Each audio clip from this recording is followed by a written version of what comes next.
upon a time. Take flight, find your wings and spread them wide. Ah, blue seas, clear skies, and boundless possibilities.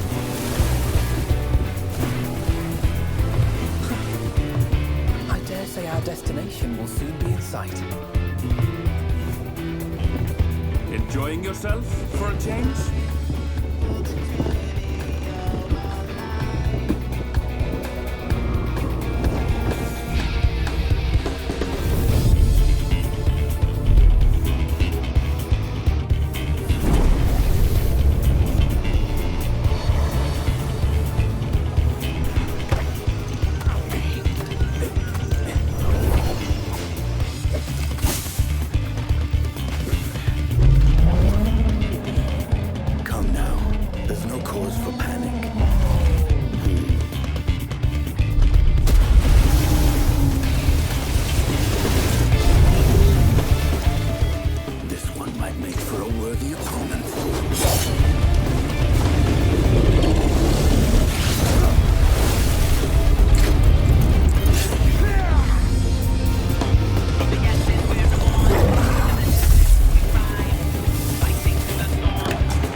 Might you have a moment to speak further?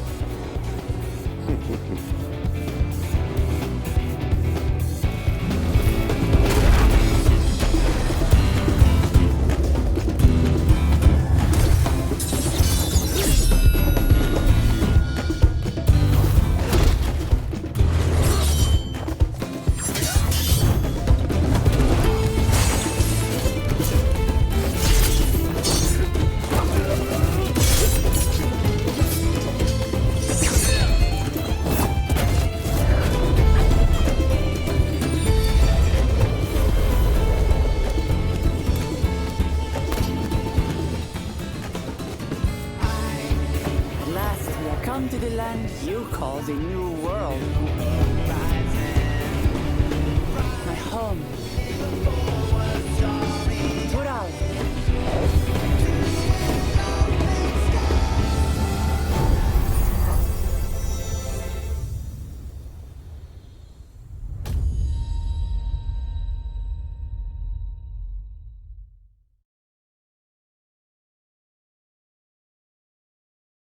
What's going on, everybody? Andy Dents, your gray bearded bard here for another Dawntrail reaction video. I know it seems like I might be a little bit late to the table here, but I like to let things cook for a moment and watch other people's reactions as I go. If you haven't seen one of these trailers in a little while, you may notice that there is some added content to this release. When you look through YouTube, you're going to notice two videos that are official releases, and they have two totally different timestamps. Not to mention, you'll notice that one has a release for 3 months ago and another has a release for 3 weeks ago. That leads me to believe that the original release that came out 3 months ago had content removed from it, allowing Yoshi P to release the information when he felt it was necessary. Remembering when Yoshi P walked out on stage wearing a Ninja Turtle t-shirt will make more sense later when we get into discussing the new class that is getting released.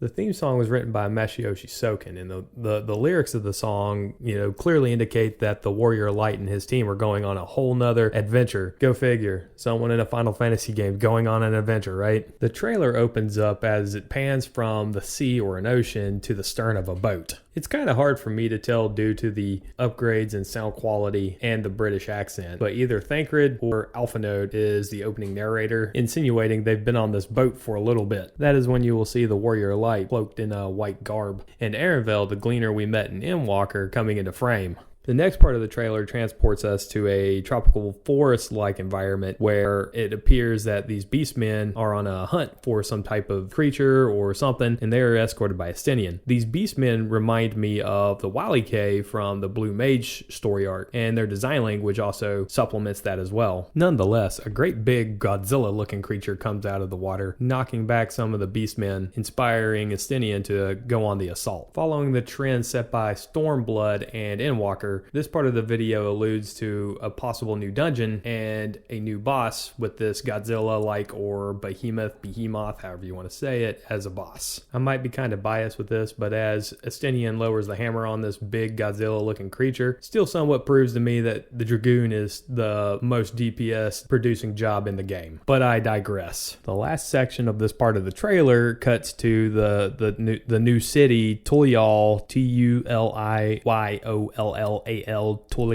Tulial. I don't know how to say that right, at least at this point, but we see the Beast Tribe and Estinian celebrating kind of something akin to the end of the Return of the Jedi, where the Ewoks are celebrating the destruction of the Death Star. Moving on, the trailer refocuses on the Warrior Light as he appears to be fighting another type of boss as well. This could allude to another dungeon or a raid or some type of duty roulette type level. This is the familiar part of the trailer from the earlier release 3 months ago before the European Expo, where Yoshi P shows up in his famed shirt. Now we see the Warrior Light squaring off with this big primal looking creature right as he's about to get wrecked. One observation I want to bring out here is that the Warrior Light is fighting with a single sword, but does not have a shield in hand, making you wonder if he's acting as a paladin as he has in previous trailers. While we are seeing the Warrior Light getting knocked around, the trailer then cuts back to the city where we observe the rest of the Scions of the Seventh Dawn. If that's what they're going to call themselves, I don't know. There was that whole thing about them disbanding at the end of Endwalker, but it's the same group of people, same circle of friends, same fan favorites that we know, returning in Dawntrail. Thancred's line makes you believe that he and Oriage are investigating something as per the usual. However, after that, the video pans back to the fight with the Warrior Light. This is where the new content comes from after Yoshi P's presentation at the European Expo. This is also where the trailer kind of gets exciting as we see the Warrior Light busting through fire, revealing a second sword on his hilt, which he unsheathes to continue his fight, bringing Yoshi P's Ninja Turtle shirt back around full circle. When you look at it, front and center is Leonardo, who is also a dual sword wielding ninja, providing some context and clear inspiration to our new job class called the Viper.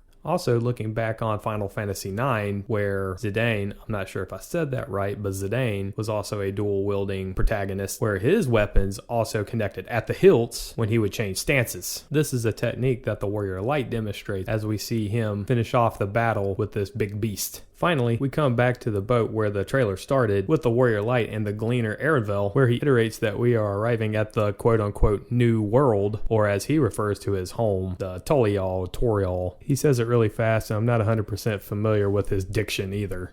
Now this brings us to the ending of the trailer, where we'll notice the title cards for Dawntrail, and it will be released in summer 2023, but we'll also notice that it's getting released for the Microsoft Xbox series. One would argue that it's coming to the Xbox because the Xbox has a superior graphics card to the PS5 right now, but I would also argue the fact that it's opening it up to a whole new market where Square Enix can rein in the dough with this cash cow known as Final Fantasy XIV Online, and I'm okay with that. But one is left to wonder if PlayStation will be able to cross-platform with Xbox, since PlayStation can communicate and play with PC players. I play on both systems personally. But as we learned through the expansion pack Endwalker and when it released back in 2021, extending this game's reach to a whole new market is going to overcrowd our servers again. But I believe they learned from that mistake and have already begun creating new servers in anticipation for the launch of Dawntrail, but only time will tell. Square Enix is promoting one more expo for Final Fantasy XIV to be January 2024, and that'll be in Japan. That's where I believe they're going to release the second class that will be in Dawntrail. Dawntrail as well. We may get a whole nother trailer for it, probably won't do a reaction for it, with the exception of just doing that particular section and pointing out to where it was included into this trailer originally. If it were up to me, I would like to see the Rune Knight or Mystic Knight. Since the information we have at the moment, the other class has to be a DPS caster, similar to the Black Mage. This would offer up a whole new slew of mechanics where we would have one teammate or party member whose sole job is to enhance the rest of the party's DPS production by buffing the weaponry. There are some other leads out there on the interwebs indicating that the other class is a Green Mage, which is a class we haven't seen in the Final Fantasy franchise in quite some time. Either way, I greatly appreciate complex mechanics, spending the time to master them, and being able to help the party in teaching others how to master them as well. That's why if you find me out there in Brynhilder, I'm either a Sage or a Red Mage if I'm not some tank lowering the hammer. Nonetheless, all this information is still conjecture at this point. I would like to know what you think the next class is going to be. So go ahead and fill out the comment section below with what class is coming, or a class you would just like to see anyways. If you haven't done so, click that bell icon and subscribe to my channel. It lets me know that I'm making content that you appreciate, and it motivates me to make more of it. But until then, I'm the Gray Bearded Bard, Andy Dents, and we'll see you in the next one.